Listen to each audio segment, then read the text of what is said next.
साथ ही प्रशांत किशोर का एक बयान इस समय मीडिया में सुर्खियां बटोर रहा है, चर्चा का विषय बना हुआ है। प्रशांत किशोर का अपना खुद का मानना है कि आने वाले 40 सालों तक भाजपा कहीं जाने वाली नहीं है। ये कहते कहते उन्होंने कांग्रेस और श्री राहुल गांधी जी का नाम ले दिया कि उनको गलतफहमी है।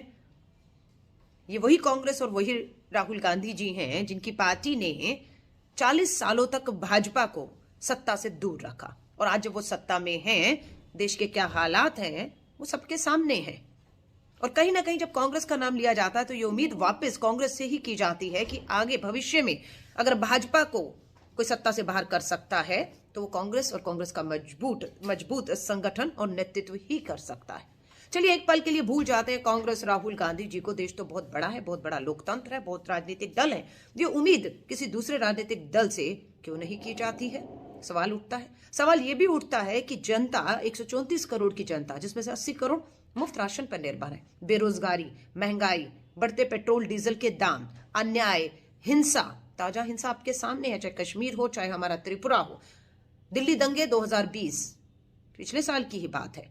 इन सब के बावजूद अगर लगता है कि नहीं भाजपा ही आएगी आगे 40 सालों तक, तो ये सवालिया निशान देश की जनता के ऊपर खड़ा किया जा रहा है कि आप कुछ भी कर लीजिए, कितना भी अन्याय सह लीजिए, रो लीजिए, पिट लीजिए, लेकिन आएगी तो भाजपा ही। अब ऐसा क्यों कहा जाता है आएगी भाजपा ही? क्योंकि सबको ये महसूस होने लग गया है कि देश की सारी संवैधानिक संस्थाएं इनकी मुट्ठी में है, देश का मीडिया इनकी मुट्ठी में है। अपनी सत्ता के ताकत, धन और बल के दम पर ये जो चाहे कर सकते हैं, और जहां पर इनकी सत्ता, इनकी ताकत, धन और बल, संवैधानिक पद मीडिया से भी नहीं होगा, वहां पर ये हिंदू मुस्लिम, भारत पाकिस्तान, जातीय और धार्मिक उन्माद फैला के दंगे कराकर अपना राजनीतिक मकसद किसी ना किसी तरह साध ही लेंगे। तो ये सारी की सारी चुनौतियां किसी एक पार्टी के नेता या एक पार्टी के ऊपर नहीं है, ये चुनौती पूरे देश के 134 करोड़ निवासियों को दी जा रही है कि आप कुछ भी कर लीजिए, आएगी भाजपा ही। तो अब जवाब देने का समय एक पार्टी और उसके नेता के लिए नहीं है, अब देश को उठ खड़ा होकर जवाब देना है कि जनता ने ठान ली तो एक पल के लिए भी ये सत्ता